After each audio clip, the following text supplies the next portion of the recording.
দর্শক, আমার পিছনে দেখতে পাচ্ছেন অনেকগুলো টিলা, পাহাড়ি টিলা। এগুলো দেখছেন কিভাবে বিধ্বস্ত হয়েছে। এখানে ট্রেজার মেশিন এবং ম্যানুয়ালি ইজারাবিহীন অবাধে বালি উত্তোলনের ফলে এবং পাহাড়গুলো কেটে কেটে এগুলো বালির পাহাড়, বালি এবং মাটি মিশ্রিত পাহাড়গুলো, এগুলো কেটে কেটে বালি উত্তোলনের ফলে যখন বর্ষা আসে, বর্ষা মৌসুমে এগুলো ধসে এই অবস্থা হয়েছে। দেখেন এগুলোর উঁচুতে কিন্তু ঘর বাড়িও রয়েছে, এগুলো অনেক ঝুঁকিপূর্ণ। তো এখনও দেখছেন নিচে বালি উত্তোলন হচ্ছে, বালি উত্তোলন চলতেছে, যদিও এটির কোনো বৈধ ইজারা নাই। খনিজ সম্পদ মন্ত্রণালয় থেকে, জেলা প্রশাসকের দপ্তর থেকে কোনো ধরনের ইজারা দেওয়া হয় নাই। দেখেন পাহাড়গুলো কেটে কী অবস্থা করা হয়েছে। আমি যদি একটু দেখাই আপনাদেরকে, আপনি যদি একটু দেখেন এই পাহাড়গুলোকে কেটে কী অবস্থা করা হয়েছে। আপনারা দেখতে পাচ্ছেন, আমার মোবাইলের ক্যামেরা কিন্তু এর চেয়ে বেশি জুম করা সম্ভব হচ্ছে না। এটি দেখেন কি অবস্থা করেছে। ওই দেখেন এখনও নিচে বালি উত্তোলন হচ্ছে। আমাকে দেখে অবশ্যই লোকটা চলে যাচ্ছে এবং বলল যে শিপন নামে এক লোক, কয়লার শিপন নামে এক লোক এই বালিগুলো উত্তোলন করতেছে। যদি দেখাই পাহাড়গুলো কেটে কি অবস্থা করেছে। এগুলো কিন্তু একদিনে হয়নি, বছরের পর বছর ধরে এখানে যারা সিন্ডিকেট রয়েছে, প্রভাবশালী সিন্ডিকেট, এখানে এরা সিন্ডিকেট করে রাত দিন এভাবে পাহাড় কেটে পাহাড়ের পাদদেশ থেকে বালি উত্তোলন করেছে। যখন এটি নিচের অংশটুকু যখন এটি একদম সুড়ঙ্গ হয়ে গেছে, পরবর্তীতে এগুলো ধসে পড়েছে। ধসে পড়ার পরে কিন্তু আবার তারা ওই সিন্ডিকেটেই এই মাটিগুলো বিক্রি করেছে এবং বালিগুলো বিক্রি করেছে। এটি কিন্তু সংরক্ষিত বনাঞ্চল, বন বিভাগেরই জায়গা এগুলো। এখানে কোনো দালিলিক বা খতিয়ানভুক্ত জায়গা নেই, সবগুলো কিন্তু সরকারি বন সম্পদ। আপনারা দেখেন এখানে যারা সংশ্লিষ্ট দায়িত্বশীল ব্যক্তিরা রয়েছেন বন বিভাগের, তাদের কিন্তু উদাসীনতা রয়েছে। আবার প্রশাসন, যারা আইনশৃঙ্খলা রক্ষাকারী বাহিনী, তাদের কিন্তু এই সিন্ডিকেটের সাথে অনেকটা যোগ সাদস্য হয়েছে। ফলশ্রুতিতে আপনারা দেখেন এখানে একসময় অনেক ধান হইতো, অনেক চাষাবাদ হইতো, এখন কিন্তু আর তেমন একটা চাষাবাদ লক্ষ্য করা যায় না, সামান্য চাষাবাদ হয়েছে। বর্ষা মৌসুমে কিন্তু এই এলাকাটা পুরোই প্লাবিত হয় পাহাড়ি ঢলে। আপনার দাঁতমারা ইউনিয়নের ওদিকে হাস্তাবাদ ঘরকাটা অংশের যে পানিগুলো এদিকে আসে, এবং এই এলাকা শুধু এটি নয়, মরা করে না, আপনি এখান থেকে একদম ভিতরে যতটুকু যাবেন, পাশাপাশি এদিকে জিলতলি হয়ে একদম বালুটিলা কয়লা পর্যন্ত পুরো এলাকাটাই এই অবস্থা হয়েছে।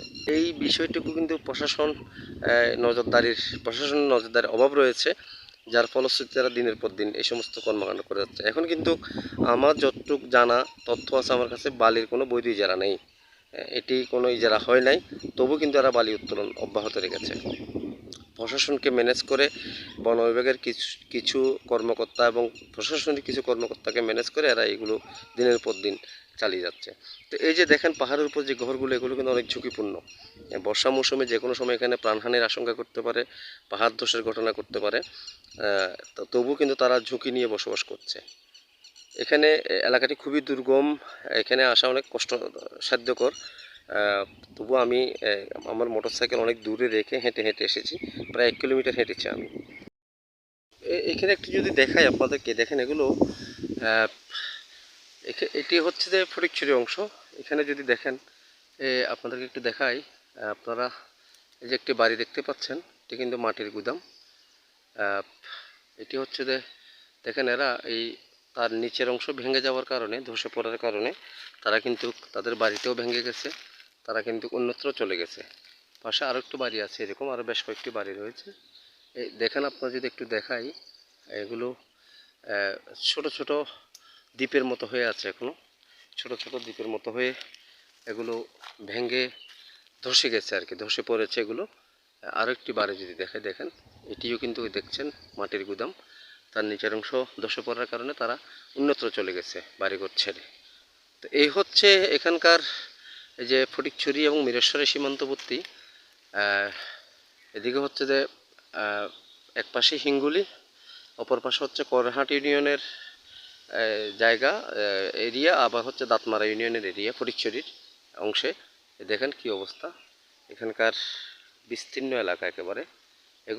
এগুলো সব হচ্ছে যে আপনার এখানকার যারা বালুকাকু এবং সিন্ডিকেট, তাদের যে ড্রেজার মেশিন দিয়ে তারা কৌশলে যে বালি উত্তোলন করেছে, এরপরে যখন এগুলো সুড়ঙ্গের মতো হয়ে গেছে, নিচে যখন এটি একদম উর্বর হয়ে গেছে, তখন পাহাড়ি ঢলে বর্ষা মৌসুমে এগুলো ধসে একদম বিলীন হয়ে গেছে।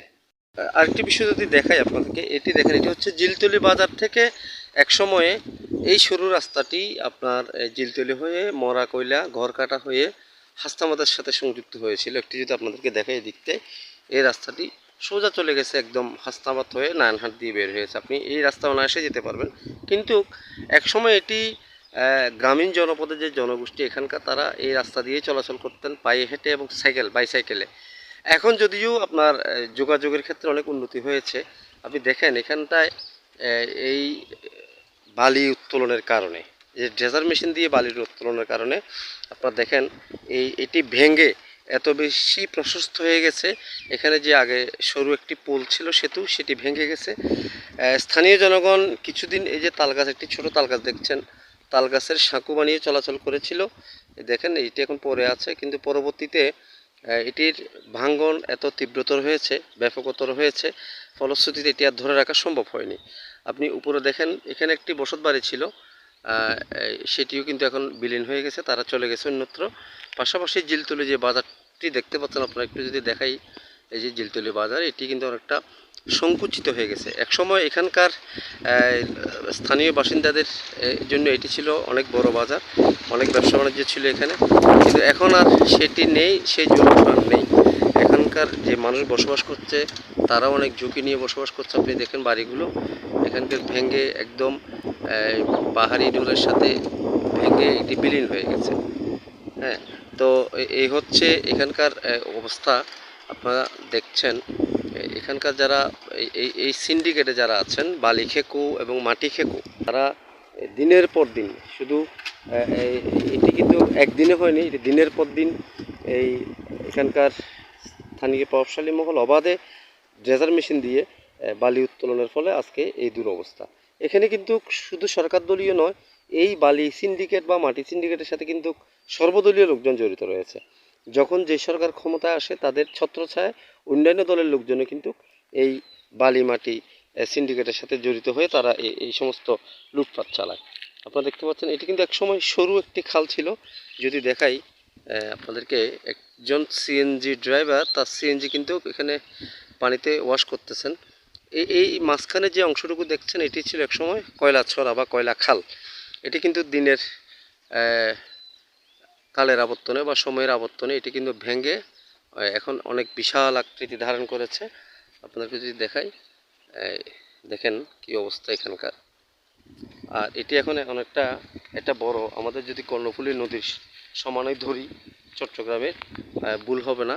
দেখেন কি অবস্থা হয়েছে, এটি এত বড় ছিল না। এটির মাঝখানে মানুষের যাতায়াতের জন্য এখানকার স্থানীয় এক শিল্পপতি, তিনি একটি ছোট কাঠের ব্রিজ করে দিয়েছেন তার ব্যক্তিগত তহবিল থেকে।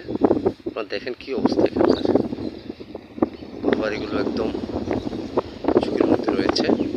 তো এখানকার যারা বাসিন্দা রয়েছেন, তারা বলছেন তাদের যে এই যে ভাঙ্গনের ফলে, অবাধে ভাঙ্গনের ফলে তাদের ঘরবাড়ি, ধানি জমি, এগুলো সব বিলীন হয়ে যাচ্ছে দিনের পর দিন, দিনের পর দিন বিলীন হয়ে যাচ্ছে। সিন্ডিকেটের যারা সদস্য রয়েছেন, তাদের যে এত বেশি প্রভাব রয়েছে এখানে, তাদের ভয়ে এখানে কেউ কথা বলার সাহস পায় না, বা কেউ প্রতিবাদ করলেও কিন্তু তাদেরকে বিভিন্ন ধরনের হয়রানি করা হয়। ড্রেজার মেশিন দিয়ে বালি উত্তোলনের ফলে আজকে এই দুর্দশা, এই অবস্থা হয়েছে আর কি। তো এখন অব্যাহত রয়েছে বালি উত্তোলন, যদিও মাঝে মধ্যে উপজেলা প্রশাসন বিচ্ছিন্ন বিক্ষিপ্ত অভিযান পরিচালনা করে। আসলে প্রশাসনের, উপজেলা প্রশাসন পৌঁছার আগে এখানে তাদের কাছে খবর পৌঁছে যায়, তাদের সোর্স থাকে, সঙ্গত কারণে এসে হাতে নাতে ধরার সুযোগ হয় না।